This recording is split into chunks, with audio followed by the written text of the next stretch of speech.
안녕하십니까. 더 메시지 시청자 여러분. 저는 은평구 신사동에 있는 축복교회를 담임하고 있는 지경휘 목사입니다. 오늘 본문의 말씀인 사무엘상 17장 37절 말씀, 또 다윗이 이르되 여호와께서 나를 사자의 발톱과 곰의 발톱에서 건져내셨은즉 나를 이 블레셋 사람의 손에서도 건져내시리이다. 사울이 다윗에게 이르되 가라, 여호와께서 너와 함께 계시기를 원하노라. 오늘 본문의 말씀을 중심으로 다윗의 승리의 비결 첫 번째, 다른 시각에 관해서 같이 은혜를 나누고자 합니다.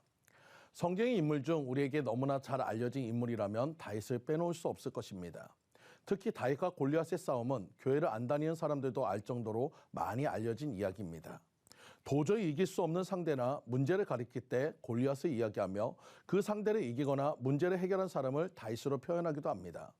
우리는 단순한 싸움의 결과만 볼 것이 아니라 그 싸움의 승리의 비결이 무엇인지를 알아가시는 성도님들이 되어서 어떤 문제, 어떤 환난에도 승리하시는 성도님들이 되시기를 간절히 축원드립니다.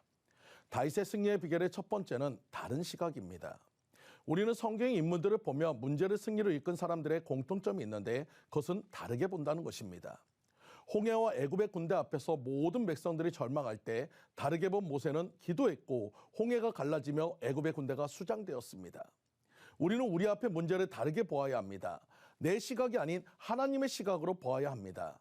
황무지 앞에 아브라함에게 하나님은 동서남북을 보라 하시고 그것을 아브라함의 자손에게 주겠다고 약속하십니다. 적과 꿀이 흐르는 약속의 땅으로 주시겠다고 했습니다. 물론 그 순간 황무지가 꽃동산이 되지는 않았습니다. 그 시기도 430년이 흐른 후였습니다. 하지만 믿음의 사람이라면 하나님의 약속을 믿는 것입니다. 나는 불가능해도 하나님은 가능하시며 나에게 한계가 있어도 하나님은 전지전능하시다는 것을 믿는 것입니다. 오늘 본문에 보면 골리앗이 나와 이스라엘 군대를 모독합니다. 하지만 사무엘상 17장 11절 말씀에 사울과 온 이스라엘이 블레셋 사람의 이 말을 듣고 놀라 크게 두려워하니라. 아무도 나가서 싸우려 하지 않았습니다. 골리앗이라는 문제 앞에 모두가 절망했습니다. 우리 또한 감당할 수 없는 문제가 오면 대부분이 포기하거나 낙심합니다. 하지만 믿음의 사람은 다릅니다. 문제 뒤에 계시는 하나님을 보시는 여러분들 모두가 되시기를 간절히 축원드립니다. 모두가 두려워하고 있을 때 다윗은 형들에게 양식을 주고 안부를 묻기 위해 왔습니다. 그때 다윗도 골리앗의 외침을 들었고 보았습니다. 그때 다윗은 다른 사람에게 그 모든 모습과 다르게 26절에 이렇게 얘기합니다. 이 할례받지 않은 블레셋 사람이 누구이기에 살아계신 하나님의 군대를 모욕하겠느냐. 이스라엘 그 누구도 하나님의 군대라 하지 않던 그때에 다윗만이 하나님의 군대로 말했습니다. 즉 다윗은 골리앗이 아닌, 문제가 아닌, 환난이 아닌 하나님을 보고 있다는 것입니다. 우리는 문제만 보아서는 안 됩니다. 넓게 보고 높이 보고 멀리 보아야 합니다. 저희 애성이가 어렸을 때 놀이터에 간 적이 있습니다. 애성이는 겁이 많아서 다른 놀이기구는 안 타고 오직 미끄럼틀만 탔습니다.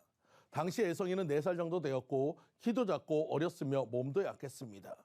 애성이와 함께 놀이터에 도착하니 애성이는 신이 나서 미끄럼틀 향해 뛰어갔고 저는 천천히 걸어가는데 미끄럼틀 근처에서 애성이가 멈춰서서 미끄럼틀만 쳐다보는 모습을 보았습니다. 제가 가까이 가서 보니 미끄럼틀에 자기보다 큰 아이가 그 미끄럼틀을 타고 있으니 가서 놀지 못하고 쳐다만 보고 있는 것입니다. 저는 한편으로 속상하고 안타까워서 애성아 가서 놀아, 괜찮아, 가서 놀아, 그렇게 얘기했을 때 그때 제 아이는 자기 뒤에 있던 저를 보고 또 앞에 있는 큰아이를 보고 또 저를 보고 큰아이를 보더니 손가락을 가리키며 야, 너 가! 또 한 번 야, 너 가! 라고 크게 2번을 외쳤습니다. 아이의 목소리가 얼마나 컸는지 놀이터 안에 있던 사람들이 다 쳐다보았고 저도 황당하여 앞에 큰아이를 쳐다봤는데 큰아이는 그런 저를 보고 또 예성이를 보고 또 저를 보고 예성이를 보더니 말없이 다른 데로 갔습니다. 그 예성이는 신이 나서 미끄럼틀을 타고 놀게 되었습니다. 저는 처음에는 황당했지만 갑자기 저의 마음에 하나님이 나의 등 뒤에 계시는데 무엇이 두려워 그런 마음이 생겼습니다. 처음 예성이는 혼자일 때는 아무것도 할 수 없었지만 내가 오니 당당하게 외쳤습니다. 맞습니다. 성도님들, 우리 뒤에는 그 누구보다 강하고 완전하신 하나님이 계십니다. 어떤 문제라도 어떤 대적이라도 하나님이 하시면 아무것도 아니게 된 것입니다. 사랑하는 성도님들, 눈앞의 문제만 보지 마시고 우리 등 뒤에 계시는 하나님을 보시기 바랍니다.